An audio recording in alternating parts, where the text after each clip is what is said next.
of the impact of illegal mining in Ghana. So that is the Enyinem community. You can see that vast land there destroyed by illegal mining. And what you're seeing right now is the one we are told, allegedly, is behind the house of this prominent politician in the eastern region.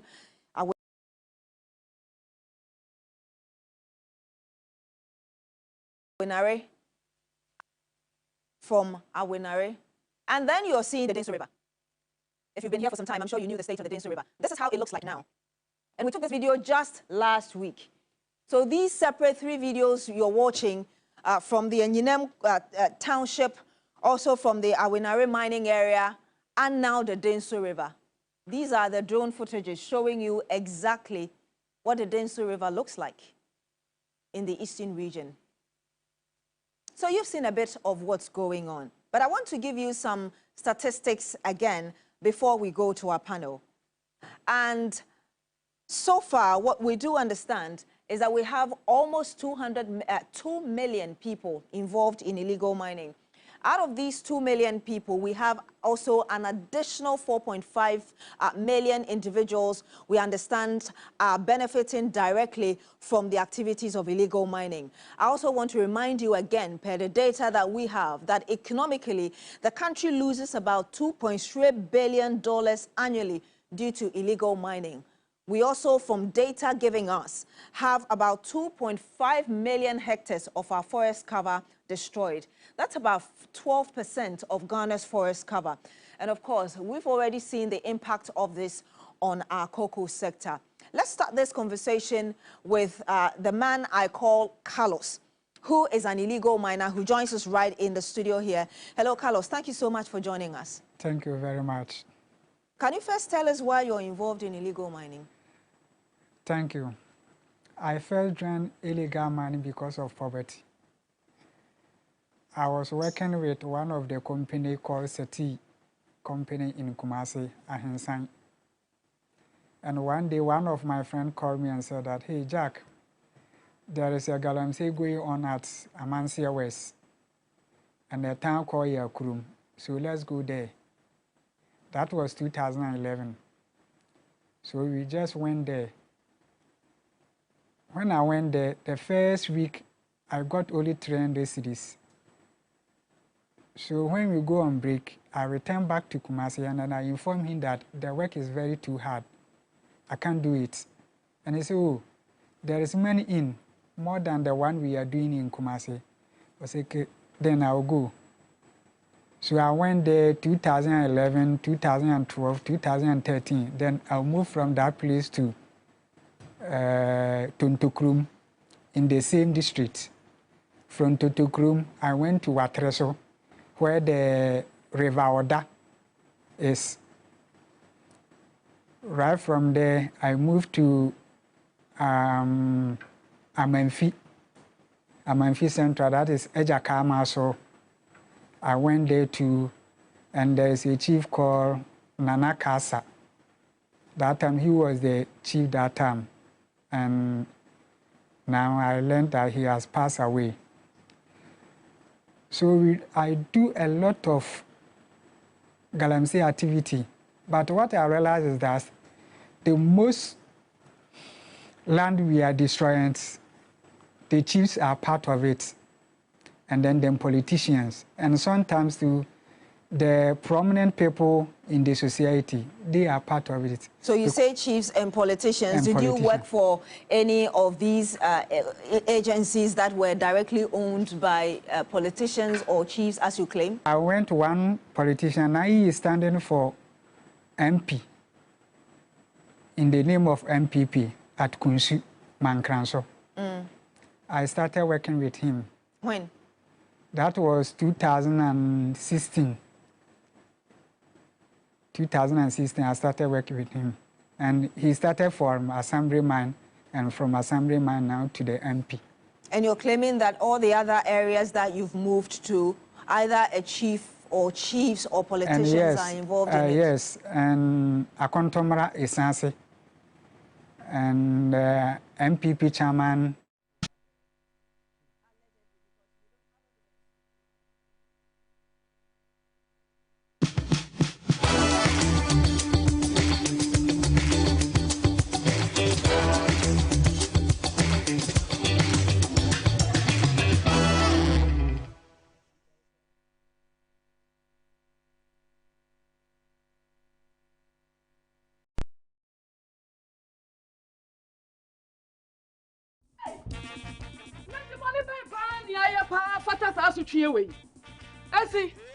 Messi and 200 Ghana could sister. Buy you 5 cities and 40 Ghana. Hey, take one container 40 to 50 pesos and not 20 Ghana. And a dancing or long can do 30 Ghana. Adai, on my bay money away. What was our casa? Michel Dean. Sha, Doctor me 20 Ghana. Ah, me pay for me 15 Ghana cedi a day. Omo be na ewomi ya koya na ate yesan bai hwe enye duane bonko an ekosoro John Dramani Mahama time Smith 1 bag me ye 24 Ghana cedis me nkonto Smith 1 bag a yesi eye 108 cedis ayon ross ye beton sen it is say wo si dan a sen e na wo be say John Dramani Mahama ba ma giyen a ye be wo ya nya bibia fa ho okom be kuyen yo okom ne de enkuyen ye be fa ye ho adwen pa na MPP aban wadi ehwamo ankasa media minim wo haw na media mehwe masetirem na mato ababa ene sa na tie de a eye akufu ade ne ni ba wo mi a nyame ya dom ne se December 7 dura ye be tuo masese de YouTube ye be tu ankasa hwe wasetna moto abapa e de sakraya papa beba wa brabo mu to abama John Mahama ne NDC.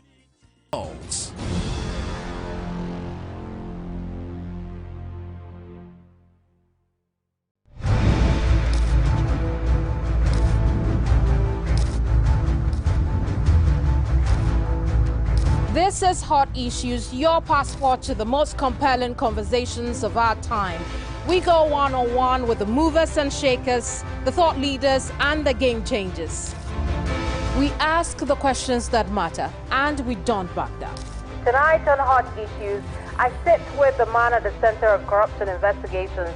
Join me on Hot Issues here on TV3. Hot Issues shows Sundays at 2 p.m. on TV3. TV3, first in news.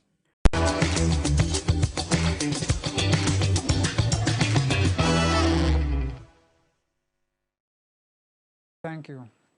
I first joined illegal money because of poverty. I was working with one of the company called severity company in Kumasi, Ahensan. And one day, one of my friends called me and said that, hey, Jack, there is a galamsey going on at Amansia West and a town called Yakurum. So let's go there. That was 2011. So we just went there. When I went there, the first week, I got only 300 cedis. So when we go on break, I returned back to Kumasi and then I informed him that the work is very too hard. I can't do it. And he said, oh, there is money in, more than the one we are doing in Kumasi. I said, okay, then I'll go. So I went there 2011, 2012, 2013. Then I'll move from that place to Tuntukrum in the same district. From Tuntukrum, I went to Watreso, where the River Oda is. Right from there, I moved to Amenfi Central, that is Ejakama. So I went there too, and there is a chief called Nana Kasa. That time he was the chief that time, and now I learned that he has passed away. So I do a lot of galamsey activity, but what I realized is that the most land we are destroying, the chiefs are part of it, and then the politicians, and sometimes too, the prominent people in the society, they are part of it. So you say chiefs and politicians. Did you work for any of these agencies that were directly owned by politicians or chiefs, as you claim? I went to one politician, now he is standing for MP. So these are the people they are involved in doing galamsey. And I work personally at forest too, that is Enchi Forest. And there is a river there called Yoyo, Ankara, and then the Suhama. The Yoyo is in the forest, and then the Ankara and then the Suhama, they stream straight to the Yoyo. So we have destroyed the Yoyo, the Suhama and the Nankra. So when the Suhama and Nankra go straight to the Yoyo, and the Yoyo to take to the this river, Tano. So sometimes the forestry will follow. When they come and they meet us, they collect something. You're alleging that the Forestry Commission people... This one, I will not say allege. I'm not alleged. I'm telling you the facts. Okay. They collect something. Sometimes they leave their number, and every week we send it to them. How much do you normally send? There are 3 types. We send to you, and then where we will live, we have another one there.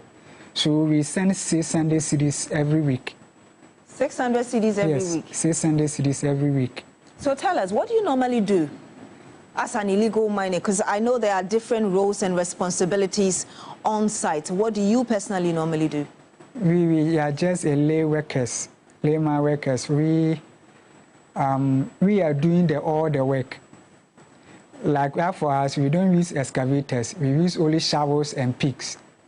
That is what we do. So as for if you call it manpower, ours we do manpower. But we have those big sponsors who are using excavator, one leg, chamfine. They are using those things. But for we are using manpower. And you work for those who use the chamfans and the other big machines? I have worked with some before. And later on, I decided to work on my own. But I don't have money to buy land. I don't have money to buy pumping machine. I don't have money to buy artists. So at first, we just go to the forest. The forest, we call it no man's land. So when the forestry come, and then you are able to sort them out, then they leave you to work. So every week, you give their parts. So what does a typical day look like? At first, when I went here, a week was 300 cedis, and later on we moved to day mark at Kunsu. I collect 250. It depends. A day? Yes. Sometimes you get 100 cedis, sometimes 150, and it depends.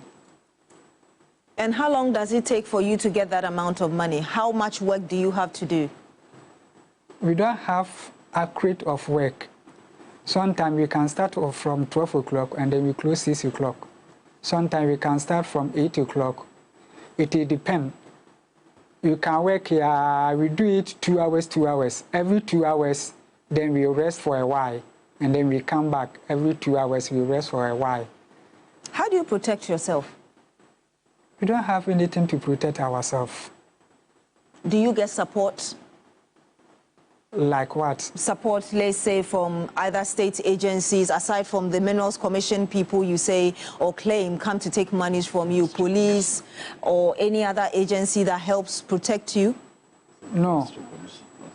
We don't have any police to protect us. But the moment you see police on the site, first, either they will come and see you are biased, or there is an operation going on. Apart from these 2 things, you will never see any police officer in sight. Either they are come to see you are biased to collect their share, or they assign assignment for maybe to drive away the Galamsey people. But for that, they can't. They can't drive you out? They can't. So this call by the government or people for the government to stop this? Government can't unless he involve the chiefs. Tell us why you think so. Because the lands are owned by the chief. If the chief say that, me, as for my town, I will not allow Galamsey, no government in power go and do Galamsey over there. Because we believe in traditional cursing and spare on the land. If the chiefs and the elder decided that we will curse spare on the land or we curse the land, anyone who will go and work there and we catch you, maybe you pay this amount of sheep plus money, plus this, plus this, plus this. No one will go there and work. So what you're claiming is that there's no way the government can stop illegal mining? there is no way unless he involves the chiefs. In our earlier conversation, you told us that you still managed to gather some money to buy a piece of land from a chief. Yeah, that land, there is a problem on it. Last week, the chiefs over there called me to discuss about that, but I told him that as for me, as for the galamsey, I will not do it again. So the chief knew that you were buying the land for illegal mining or galamsey? Yeah, they know. Even if we buy cocoa, some of them buy cocoa land. Yes, I have numbers. I can give it to you. You can pretend it. And you say that you want to buy a land. You get it. I would come back to you, Carlos, as I call you now. But I want to get the preliminary thought, really, of Council Sam Okudzeto there. I mean, we are looking at deploying the military, but as I said earlier, this is not the first time that we send the military to our forest or areas infested with illegal mining. And there's a saying that you cannot really find success until you've been able to identify what your failures are. And so we would admit here that indeed there's been a failure on our part over the years. Wasn't it possible that the cooperation that is needed with the various agencies, and as Carlos has said, particularly the chiefs who are the owners of the land, the headmen, the assembly members, all of them are important in this subject. And I recollect that maybe some 4 years or even 5 years ago, the Council of State actually had a seminar where they invited the chiefs from those areas and others and showed them videos about water pollution, the effects and the rest of them. And they promised, all of them, that they will go and ensure that this illegal mining should not participate. But all we hear now is that there is even an increase in the matter. And I even remember that we went to the Western region and saw the river Ankobra. We went by air.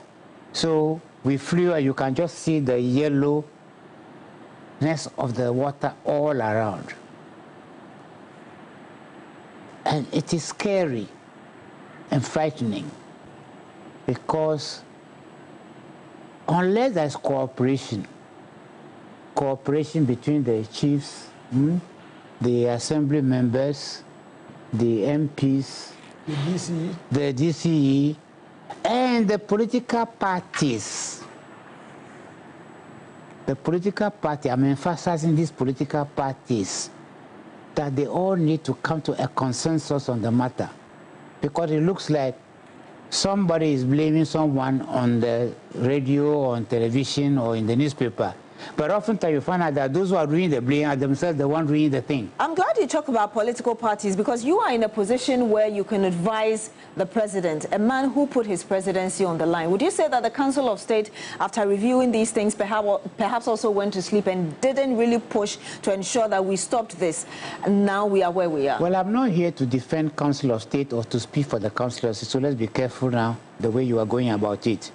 What I'm telling you is that the Council of State had written about this illegal mining and that they took the trouble to call a whole Durban at the International Conference Center where all these big chiefs all came with all the people involved. Videos were shown by us with, what's called it, Council for, what's the name, NCCR? CSIR. CFIR. With all that was done, you said they went to sleep. We are no policemen. Council of State is not a policeman. Council of State can only bring consciousness to either both the presidency, the political parties, and the rest of them. What did you tell them? No, you are still jumping the matter. I'm just telling you that this is what happened. We now hear that this matter is going completely out of hand now, to the extent that people say they are going to do a demonstration. We hear political parties attacking one another. And I'm saying that, why don't they rather come and sit down together and plan a course of action involving the chiefs, perhaps even threatening the chiefs to say, because as you know, Otunfo, sacked three of his chiefs, prominent chiefs, because they were involved in what? In Galamsey. And if the political parties and the government, opposition, and all those people are all forming political parties and say they are going to stand for election, if all of them can sit together and say enough is enough, let's stop this thing because it is detrimental to the progress of the country. Because so far as I am personally concerned, it's the water that I'm worried about. The water that is no longer possible for the Water and Sewage Corporation to purify those waters for safe drinking. In fact, if somebody even tell me that they are purifying in a Kabidron, I would just say that it's not true. I would say it's not true. You know why? Because we are talking about mercury and what? Cyanide. And cyanide. You can't, there's nothing you are going to use. There's no chemical that I'm aware of which is available to clean the water that has been contaminated. So I want to get you clearly. You're saying that instead of those people going on a protest, they could have come together and had a conversation on the way forward. So you're against that protest that was held? No. Hey, anybody who say you want to protest, that's his business. I have no right. As I'm a lawyer, I cannot tell that somebody does not have a right to protest or to march. I cannot say that. All I am saying is that in Ghana, we like to oppose rather than making suggestions. That it will be better for us to make suggestions as to how we can solve the problem. And what you are asking me now is a suggestion that I am making to the effect that why don't the political parties sit down together? But what advice is the Council of State, of which you're a member, are you giving the president about this very issue? Why do you talk about advising the president? I keep warning you all the time, because every time you jump on this issue and you talk about what advice that the Council of State gives, I say, what the Council of State advise the president, the Council of State gives the president is not something that I am supposed to come and tell you, or something I'm supposed to come and parade on radio or television. Well, people want to know because this is a man who put his just get it quite clear. That is not the role that the council is supposed to play. If the council goes to the president and advises the president, that's a matter between the council and the president. I am not even the spokesperson for the council to go on television and making an announcement that this is what we advise the president. So please just get that quite clear.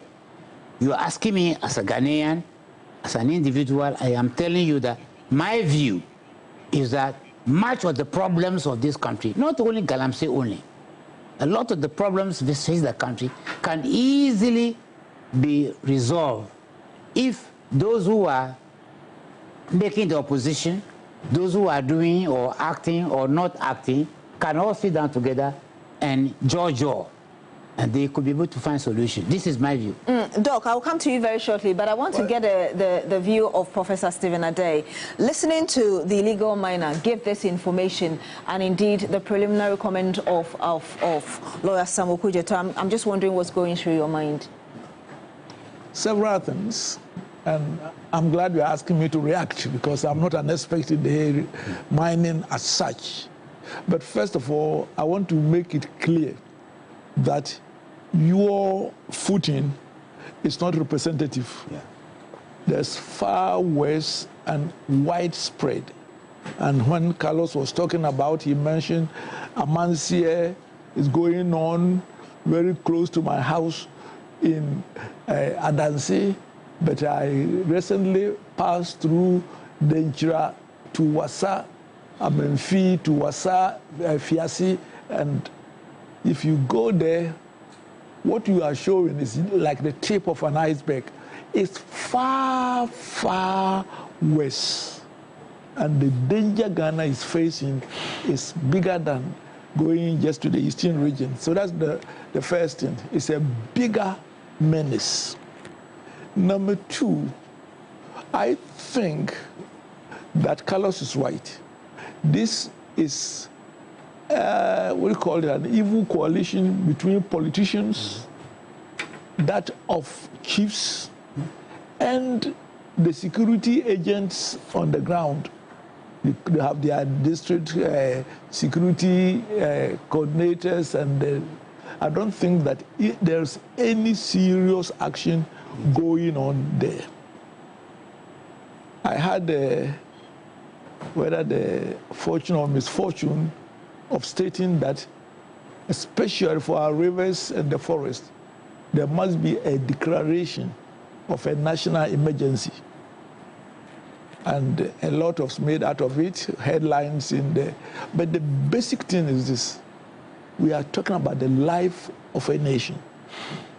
Even the Volta River is not exempt because they are now mining the top tributaries. So, and if it continues, you will not get it only poisoned, but also with all this debris and everything else. We have all the rivers, the Brim, the Tano, the Cobra, all of them. So I think that whether it is the chiefs and everything else, and I must say that the Ghanaian civilian community and leadership have started acting, because this, if that had not occurred, Parliament will not be meeting tomorrow, because they will talk about NDC as if it's a relative. When we were there, we did this. Yeah. But no, it is a lie. Yeah. It has been escalating for the past 20 years or so and getting worse every day. Getting worse every day. So you're saying that we're not doing enough. So do I hear you say that whatever measures the government says it is putting in place now, including sending some soldiers, is a charade? Well, what is being done today, up to now, we haven't done enough for that, and I won't be here. But I think that some positive steps are occurring. Just going to revoke that law that allows mining in the forest, I think is a first step. I believe that that law itself was put in place so that the politicians and the allies could seriously rape Ghana before they would then take this action, because they are seeing this all the time. But at least now, the revocation is. The second has to do with using modern technology. Drones, my dad just mentioned when we're coming here. We can monitor all our rivers 24 hours. But Frimpong Boateng brought that thing out with that technology, and we don't seem to have taken it seriously. And it is available. It's available. Now we must, as Ghanaians, insist on it. And also allow the government and the security agents, when therefore, and this should be done open. That's right. It's not that, it's being done and it's being kept like we do with the declaration of assets. You can steal as much as you want because nobody will ever open your envelope. And that's what we see being done every time. No. This thing, and you could help. When the drones go, you will then project it. And people who are poisonous must be dealt with surgically. These things must be destroyed on the spot, and we shouldn't allow them, especially in the river bodies and in our forests. I want to come to you, Dr. Tony Edu. You've heard Tony Obin. You heard your name. That's right. As a serious change. All former documents still valid. Yes. You've heard the Carlos, the illegal miner, giving us his bit, and having listened to where we are now, you've been there before as a former CEO of the Minerals Commission. First, your preliminary thoughts, and then we'll go into some of the alternative measures that at this stage where everybody seems to be against it, we want to end it, what we need to look at going forward. Well, thank you. I mean, I couldn't agree more with all that has been said here. They are all true. Very, very true. And especially coming from Carlos, who is actually this animal that lives in water, crocodile, which has come out, or a fish that has come out to say crocodile is dead. Maybe so. I think it's very sad, very worrying. Now I think that Ghana is probably the only country, or maybe mining is the only economic activity that moves from small scale to large scale, and then in between there's nothing there. But what we see is something above small scale and probably below large scale. What we see is something less than Anglo-Gold Ashanti, but bigger than the small scale that Carlos would be doing. So there's a problem. There's a problem of enforcing our laws and actually ensuring that the regulations, because the laws are there. For instance, Prof said mining on water bodies. Our laws are very clear. You can't mine on water bodies. It's a no, no, no, no. Yeah. So if mining is going on in water bodies, it must worry us quickly. But who will bear the cut? Who will stop them? Then they say small-scale mining is only for Ghanaians. But then you see people who don't, on the physical, you cannot look up these days because of naturalization. You can't say that, but otherwise, there are some people that you see, they look Caucasian, they look like they come from China, and then they are actively there. That's right. But our law says nobody apart from Ghanaians. So when you see them, there shouldn't be any problem at all. Arrest and question them, or arrest and the laws are there. There were some time past that there were no clear laws about even the equipment that were used in the mine, but now there's a law. Even the punishment, I have been in court when somebody who had conducted serious galamsey, and they just gave him 1 month or something. So, but the law these days, the punishment are very stiff. Very severe. But yes, but we are unable to enforce. So the current effort, I think, probably good as a preliminary effort, but we need a more sustainable effort than just because this is the third time in the last decade and a half or so that we are actually using the military. 2013, military was deployed, and then after a while we stopped because it is not sustainable. And then 2017, 2018. Mass military went out. Now the funny, and then this one, have we sat down to learn what happened, in the period where we're using the militaries? What were the issues? In fact, you might talk about evaluation. Evaluation. Yeah. I don't think we've done that. We just come and then we start doing something. Knee-jerk approaches. Now I also think that for me, sometimes even the people who are supposed to stop. They themselves, sometimes they come and see the beauty of the game, and they join. You just heard Carlos there talking about the Minerals Commission. Yes, I know. When Forest Commission, the Forestry Commission, I keep saying Minerals Commission. I will report you to them. Yes, Forestry Commission. So I think the Minerals Commission give them the permission. No. Illegal mining, Mineral Commission will give you a permit to go and do illegal mining. But the problem is that 500. Mines, licensing, but the problem is that it's actually legalizing illegality. Yeah, the problem is that you have these big, in those days, the history behind our regularization of small-scale mining. I think the thinking was that it was going to be pickaxe and shovels. But if you look at the law, how it was made, the thinking was that simple implement would be used. And that is why we were not complaining. That is because they were not destroying water bodies.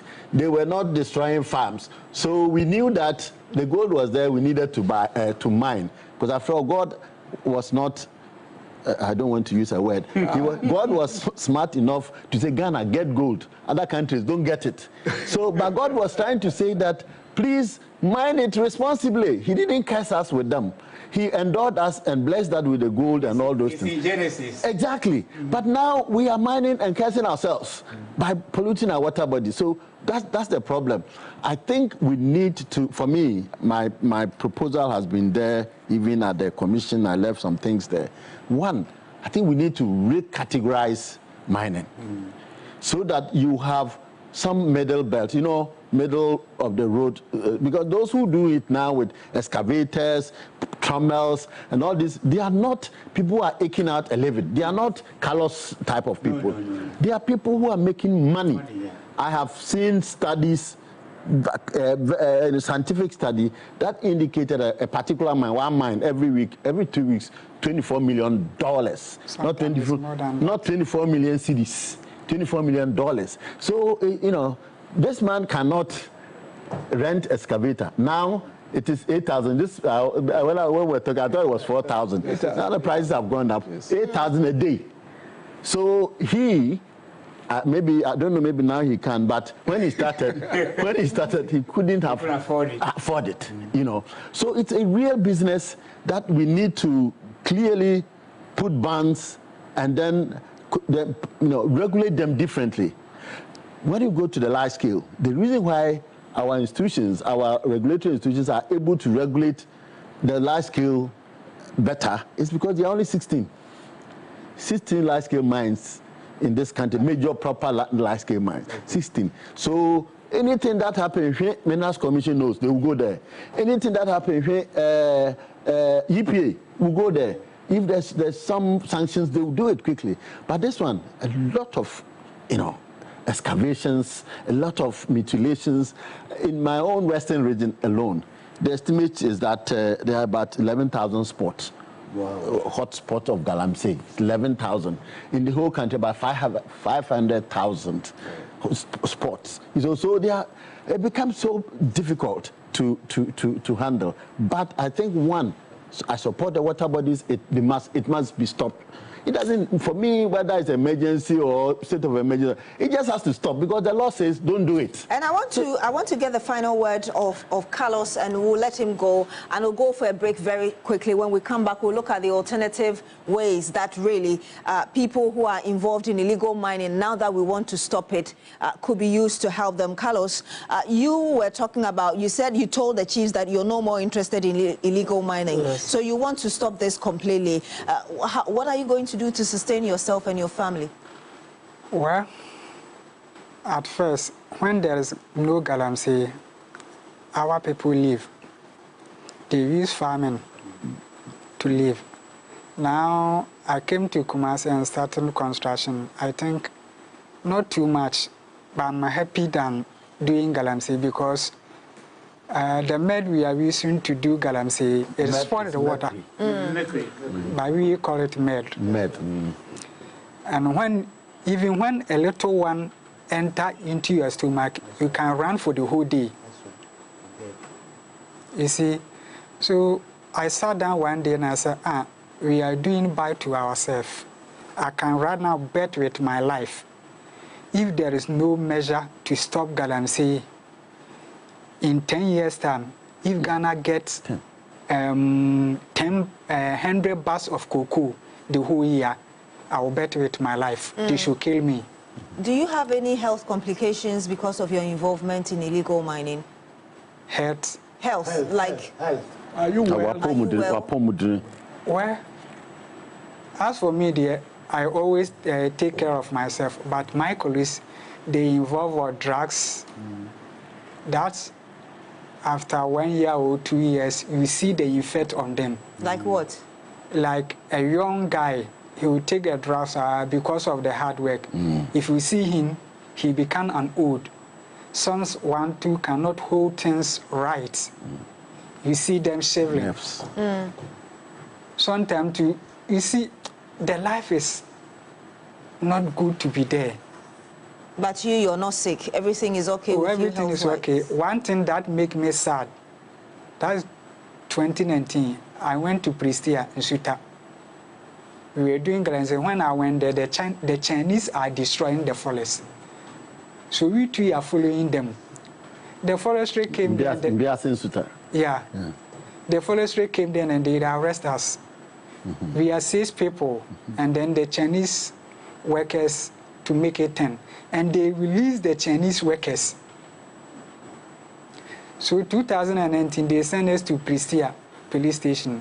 At first, they sent us to the Forestry Commission office, and they asked us to pay 200 cedis. And we said that we don't have. So later, they sent it to the police. And then the CID collect 1,500. So 1st March 2019, 6th March, I was in CES. Then I called my brother, and then he paid the money. So when he paid the money, they should release me for me to go. They said that if the rest of the people did not get the money, they will not receive me. And I asked them why. And they said that because if they send them to court, the report said that we are 6. Why 5 people came to the court? And they have to answer that. And then I asked the CID that, why the Chinese are doing that, and I'm a Ghanaian. You arrest me and then they leave the Chinese people. And he said that is Ghana for you. That's what he told you? That is what he told me. Carlos, I want to say thank you so much for joining us on Agenda tonight. But I have one thing to say. Whether illegal or they are giving lands, we are all destroying the water and then the land. Because those who are doing the large scale, when they dig the pits, and then if the dirty water flow into the pit they have managed, 1 week or more, you have to open the dirty water for it to go so that you can get the clean water. When we open the dirty water will go straight to the stream. And me too, I'm doing a small scale, and me too, I'm destroying this, the water. So 2 of us are destroying the water. So it takes the chiefs. Me, I don't want to involve the security personnel. Why? Because they take bribe. Did they ever take bribe from you? Yes. Aside from the they have collected 5 million from me when they came for my pumping machine. Wait, old Ghana cedis 5 million, or you mean 500 Ghana cedis? 500 Ghana cedis. Okay. When they came, we were doing galamsey, and they came and arrested and they correct my pumping machine. And they started from 1,000. I said, I don't have 1,000. And that time I have one sponsor, and he came and paid 500. The community police, that he came with the policemen and then came for my pumping machine. Now he is doing. Even he want to buy my land, the land I bought, he want to buy it. I have his number. That is why I say I can give the numbers to you, then you pretend you want to do galamsey. I have the chiefs, I have the prominent people who are doing that. So the government should put an end to all the galamsey, and then they look at it again, how we can do it successfully, so that our water bodies, that is why I said, within 10 years, we will not get food to eat. We will not get water to drink, and we will not get cocoa to export. Carlos, thank you so much for joining us on Agenda tonight. So, Carlos gets in applause there. Please have a seat. Carlos, please sit down. Yes, sit down for us. And you're still here on Agenda. Carlos receiving applause there. But when we come back, you recall that in 2021, the government launched, and it was actually launched by the president, the National Alternative Employment and Livelihood Program for Illegal Miners. What happened to that? What has been the success of that? And how do we look around it and other measures to ensure that we are able to give these illegal miners sustainable lifestyles moving forward? Don't go away. Stay with us.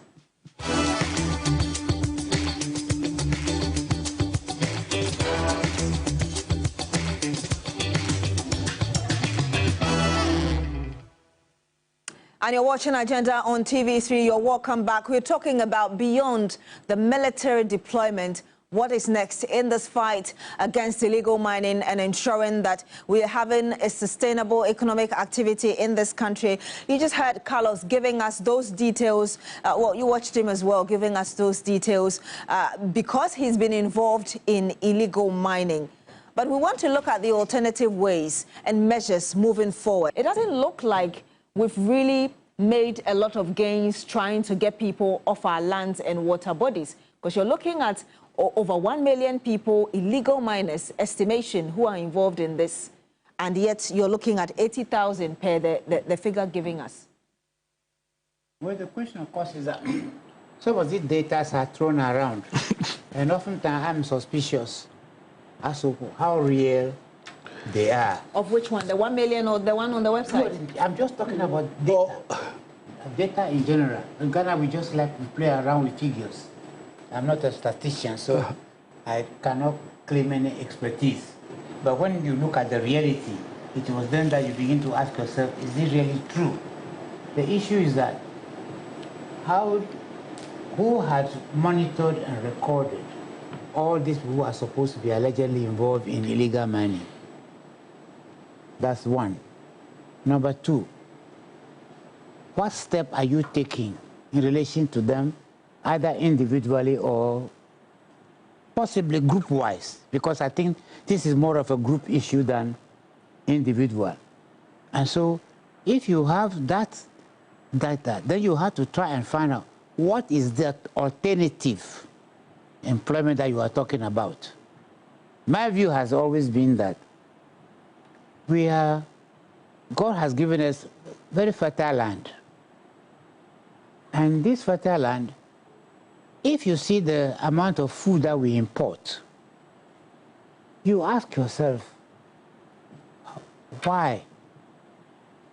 Why are we importing so much food? Why can we not produce those food? I was at Christian High on Saturday because I'm the chairman of the Board of Trustees. And I remember Professor Steve Adai saying that they give them six meals in a day. And that at lunchtime they make sure that the food they eat are indigenous food that's produced in Ghana.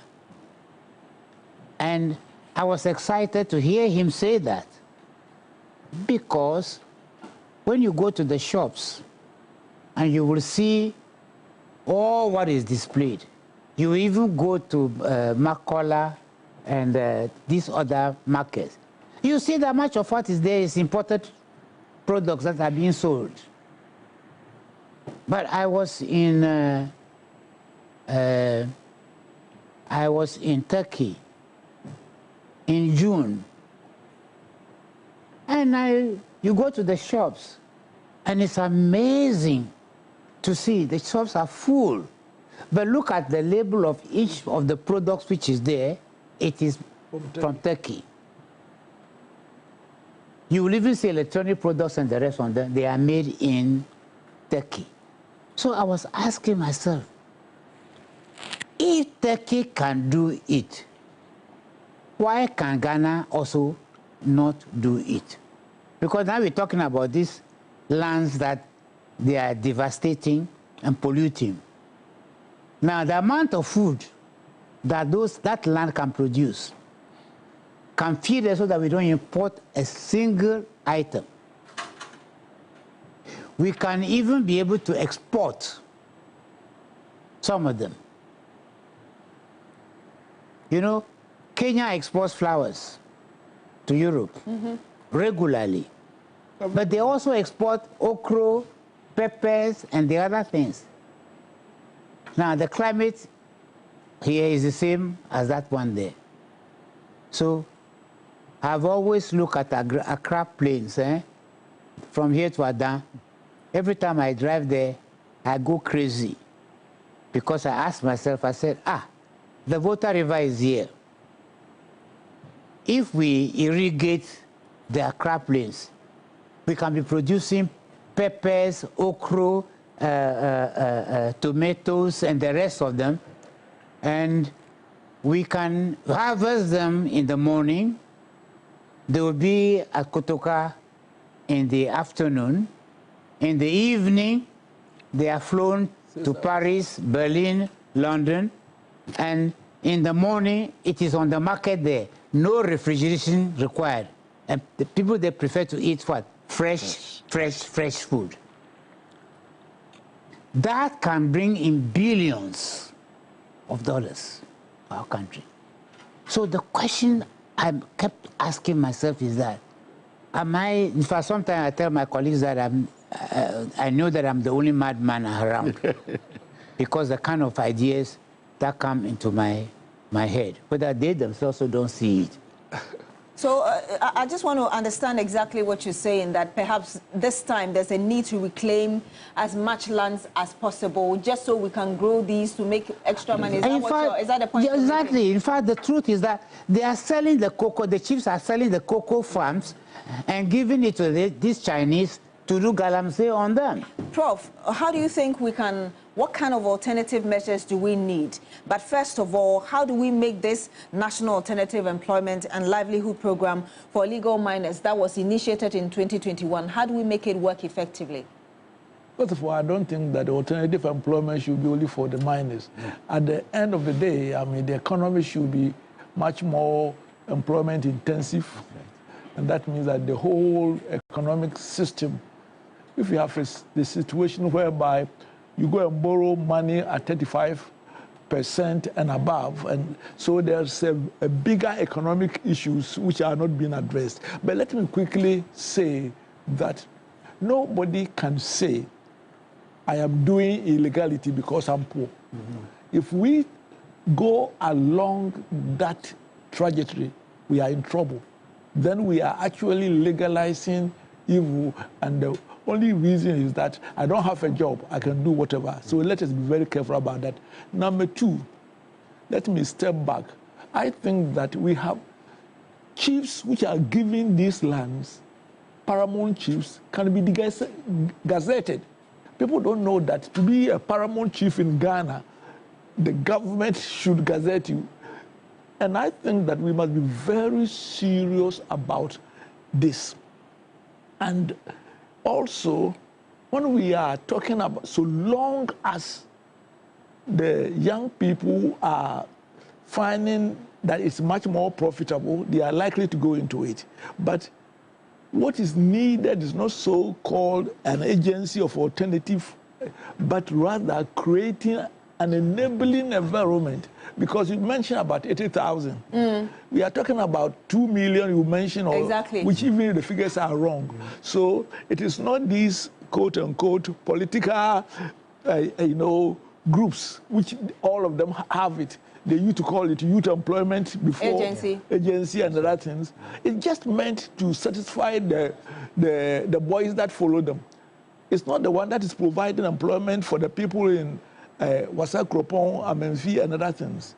Those require a different strategy, which is much more broader and which is incentive-based, one which allows you to access credit easily.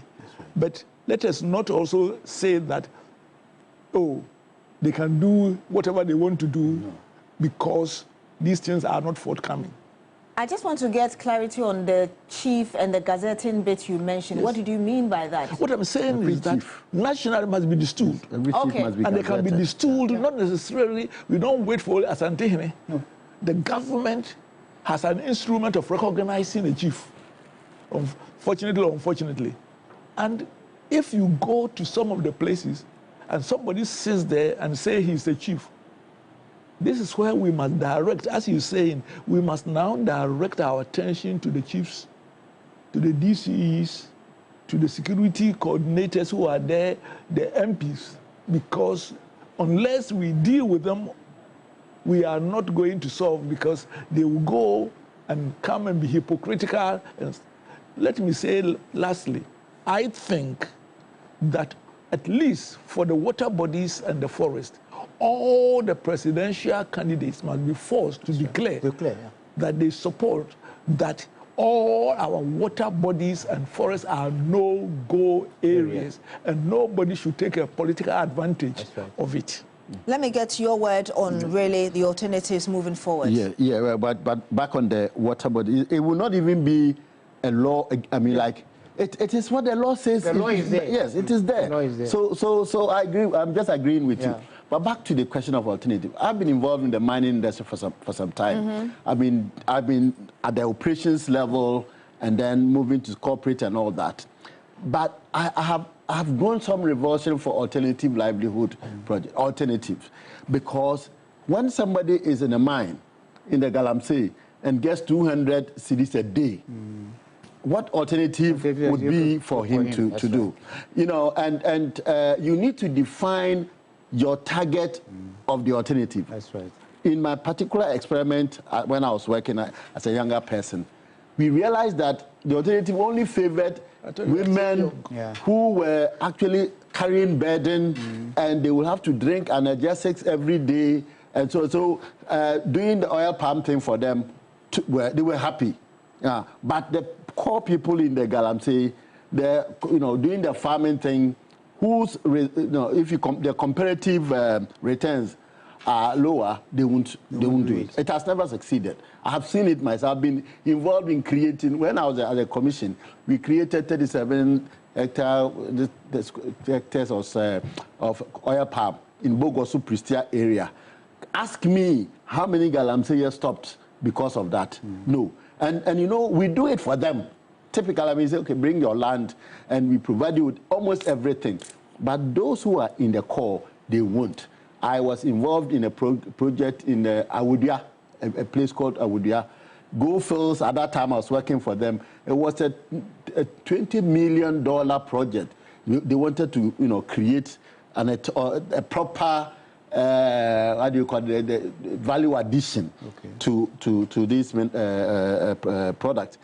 You know, we went to the farm, we went to the people and said, bring your land, we'll do everything for you. We'll pay you to do your work. Every day we'll pay you. The young guys said, oh, look, man, we have something else to do. Now, before we realized, people had built, because they had heard Goldfield was coming to do this big project. People had come to build a metropolis there because they were expecting compensation. We did the analysis again, and the project that we were going to invest 20 million, the cost was 19 million in compensation. Then my people said, no way, enough is enough. Let me get your final word in about 40 seconds, and I'll give the rest of the time to Council and then Professor Stephen Ade. Yes, I think we are in a very serious crisis. And I think there must be a genuine effort to bring everybody on board.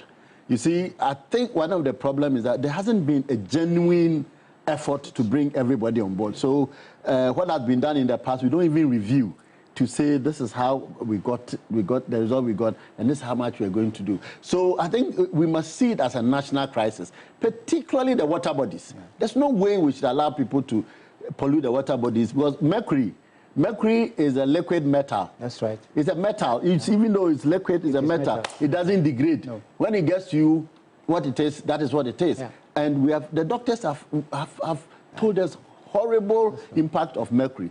So that should advise us. That should advise us. And I'm coming to you, Council. He just said that we don't seem to have had any genuine attempt to want to deal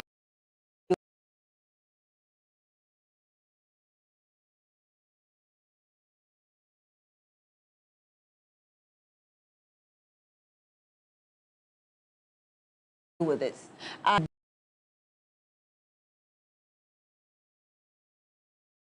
Done in organized labor saying a word. No, strike never solved any pollution. I always tell the TUC people that in my youthful years as a lawyer, my office was actually in the TUC hall. So I was advisor to the TUC. And I always tell them that strike achieves nothing. That what you require is to sit down and talk and discuss. So you were not disappointed? No, I mean at all. I'm just saying that what I am trying to suggest is that we need a forum where all the political parties, and particularly the TUC, to be involved in trying to find the solution that I think all of us are now suggesting to the problem. If there's a consensus, and we put this down to the House of Chiefs, both the National House, the Regional House, to say that if a chief is caught in this matter, he should be what? Automatically distilled, or the recognition to be removed from him. So he's no longer a chief. But people say we've had enough talk. Well, what I'm talking about is that it has not been implemented. The suggestion that we are making now is not something which has been implemented. But we are saying that this is what we should implement. Because you see, when he runs institutions, so he knows what they talk about, consensus building. That when you are able to build consensus, and everybody, then each person becomes a policeman. So that if you infringe, right, this is the consequence. Your peers will say, no, what you have done is wrong, they're not going to support you. This is my view. Prof, let me get your final word in like 30 seconds. You must first of all distinguish what requires an emergency action, which lies with the president, that the water bodies and the forest, even if they revoke it, by revoking it does not stop people from doing it. And having drones and what is needed, now we have the capacity to police the forests. And the water bodies.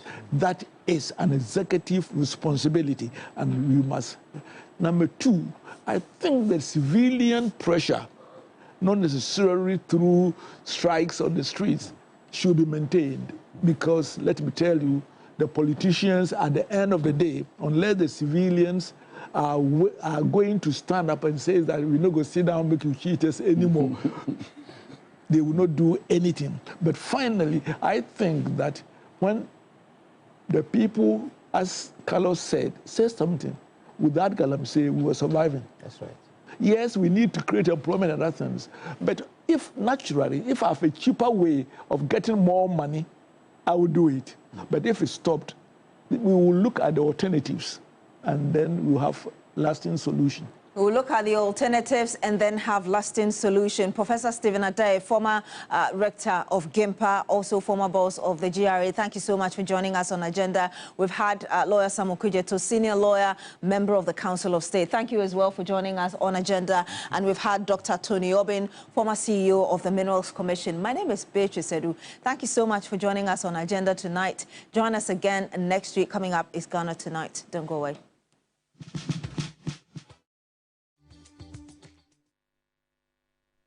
Ghana Tonight is brought to you by Flamingo Paint, superior durability,